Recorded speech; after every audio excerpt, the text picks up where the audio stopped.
Aujourd'hui, ma mère n'est pas là, mais elle m'a laissé la mer. Elle m'a laissé ma deuxième maman. Et elle disait toujours, mais de toute façon, Mathieu a deux mamans. Il a moi et la mère. Donc bonjour, je m'appelle Mathieu Ferreira, j'habite à Marseille, je suis né à Marseille. Mes parents sont venus vivre en France, ils sont d'origine portugaise et on habitait donc à la Castellane. C'était vraiment à côté de la mer et j'ai commencé à aimer la mer dès mon plus jeune âge, en fait dès 7 ans. J'ai commencé la pêche sous-marine et ça a été pour moi en fait ma première histoire d'amour réelle, ça a été la mer. Par rapport à la naissance des pêcheurs du cœur, si tu veux, j'ai commencé la pêche sous-marine voilà, très petit, mais après j'ai mon papa qui est parti, qui est retourné au Portugal. Je vivais seul avec ma mère. Elle est tombée malade, j'avais 18 ans. J'étais entre guillemets dans le monde sous-marin. Elle me suivait à travers mes compétitions, elle suivait par rapport à tout ce que je faisais avec la pêche sous-marine. Elle était vraiment fan de la pêche sous-marine et surtout de partager un repas quand je sortais du poisson de l'eau, de partager un repas avec elle. Et donc ça c'était l'avant des pêcheurs du cœur. Quand le docteur m'a dit « Écoutez monsieur Ferreira, votre maman elle a un cancer, elle s'en sortira pas », là j'ai reçu un coup de bâton derrière la tête, je ne savais plus quoi faire. Et j'ai continué en fait à essayer d'aller pêcher, d'aller lui prendre du poisson, de lui faire des repas. Et c'est là que j'ai compris qu'en fait, voilà, je la voyais heureuse en fait avec mon poisson quand je sortais de l'eau. On le mangeait ensemble, on le mangeait avec les amis, la famille. Et c'était juste énorme que je la voyais oublier en fait un petit peu sa maladie à travers juste le poisson qu'elle mangeait. Et après, bon, c'était en 2007, elle est rentrée, donc elle a fait pratiquement tous les hôpitaux de Marseille. Et à la fin, quand on a vu que le cancer s'était généralisé, on a pris la décision avec les docteurs de rentrer ma maman dans un centre de soins palliatifs. Je savais que j'allais la perdre, mais je me disais toujours, comme un fils pense toujours positif pour sa maman, qu'elle allait s'en sortir. Ma mère avait mis des photos en fait, des photos de moi de partout dans sa chambre. Et donc il y avait le docteur Lapiana ou même des patients qui passaient, etc. Ils regardaient mes photos et ma mère elle était toute contente de dire « c'est mon fils, il pêche, il prend du poisson, on le mange ensemble, c'est bon ». Et donc elle donnait goût en fait à tout le monde qui voyait mes photos et ça a commencé à parler au centre de soins palliatifs. Et elle est restée là-bas pendant des mois. Et donc à chaque fois que j'allais la voir, tous les jours j'allais voir ma mère et tous les jours il y avait le docteur Lapiana ou les infirmières avec les aides-soignantes et le reste du personnel. Et même des familles, des patients qui venaient me voir en me disant « mais si vous avez du poisson, essayez de l'amener ». Et je trouvais ça rigolo entre parenthèses. Et là, la veille de son décès, elle me dit « Mathieu, je veux que tu ailles pêcher pour offrir le poisson aux patients et à leur famille. Fais-leur plaisir, fais comme tu fais avec moi ». Et le lendemain, le docteur Lapiana, donc dans la nuit, nous appelle. Le lendemain matin, on arrive et ma mère est décédée. J'avais sa main dans ma main, elle est décédée. Là, j'ai le ciel qui me tombe sur la tête. Je ne sais plus ce qui m'arrive en fait. J'ai l'impression qu'elle est devant moi, qu'elle dort et en fait, elle ne dort pas, elle est juste partie et ses paroles vont résonner dans ma tête jusqu'à aujourd'hui. De pouvoir aider les gens avec ma passion. Et là, j'ai pris mon arbalète, j'ai pris ma combinaison, mes palmes, mon masque et mon tuba. Et direction la mer on était 4 pêcheurs. On a 2 équipes de 2. Et je les remercie encore. Je les embrasse s'ils regardent la vidéo. Et je me rappelle, dès que je me suis immergé dans l'eau pour pouvoir pêcher, pour pouvoir offrir, je savais que ce poisson-là, c'était le poisson pour le centre de soins palliatifs. Je me suis mis à pleurer dans l'eau. Je me suis mis, même quand je parle, ça me touche parce que ça me ramène à des souvenirs que je savais que c'était perdu. Je ne verrai plus ma mère en fait. Mais je voulais la faire vivre par rapport à mes actes et par rapport à ce qu'elle m'a demandé. Et on a pris du poisson, on était 4, mais on a pris suffisamment de poisson pour donner à manger. Il y avait 35 patients à l'époque, et avec leur famille. Donc quand je suis arrivé avec mon poisson, tous les patients, leur famille, le personnel médical nous attendaient en fait. Là, ils nous ont applaudi. Donc là, je suis resté souffle coupé, j'arrivais plus à parler. Je pose le poisson. Quand j'ai regardé ces familles, j'ai regardé les patients rigoler, parler de poissons, parler de leurs voisins qui pêchaient. Ça leur a amené plein d'histoires. Juste un poisson, en fait, que j'avais pris. Juste le poisson qui était en train de manger, je leur ai fait oublier la maladie pendant le temps d'un repas, pendant une demi-heure ou une heure.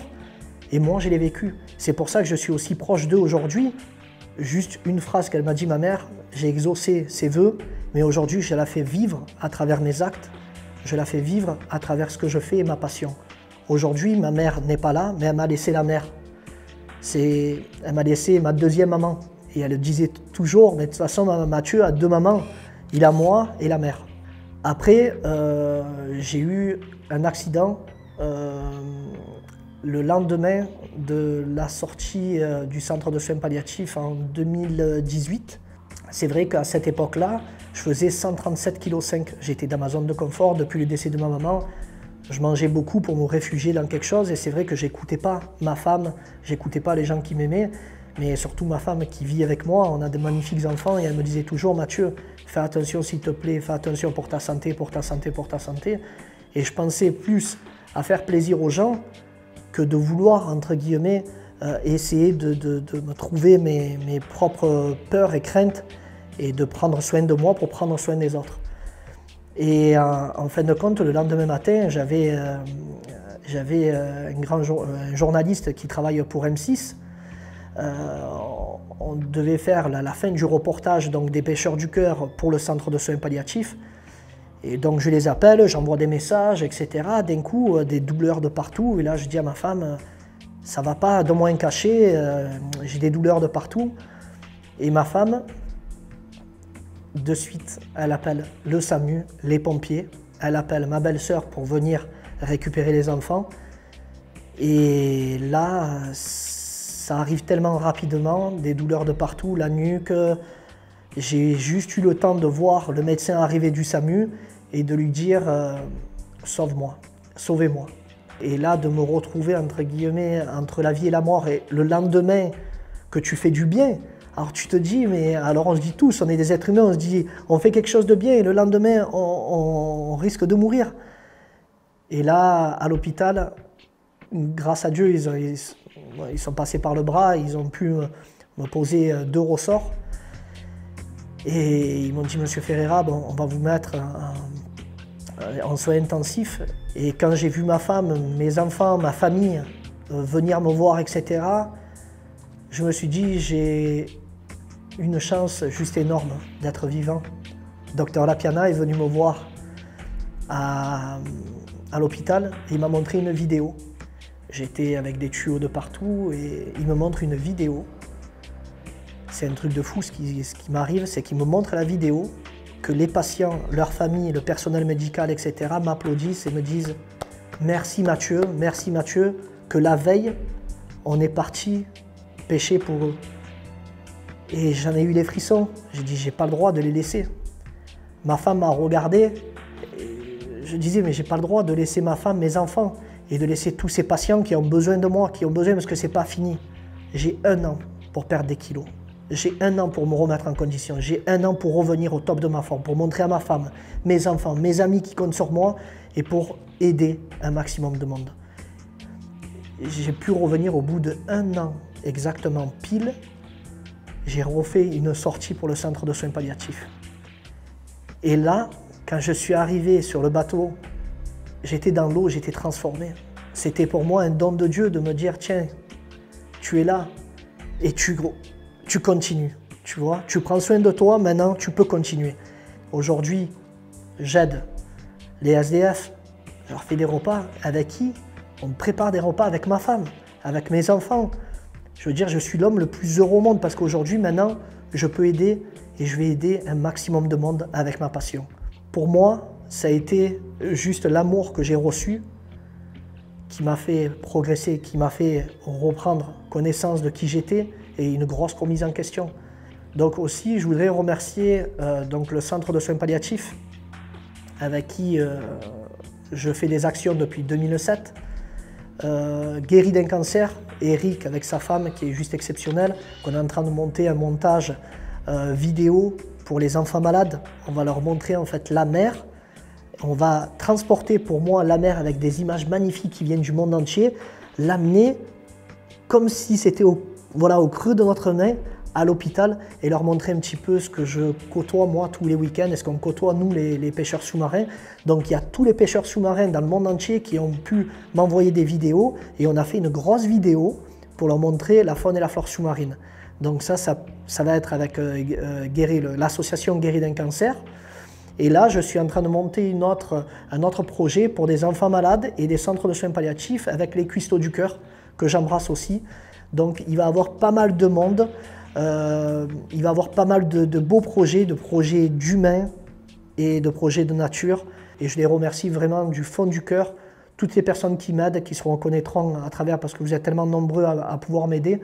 Donc voilà, je vous remercie vraiment du fond du cœur. Boom, boom, boom.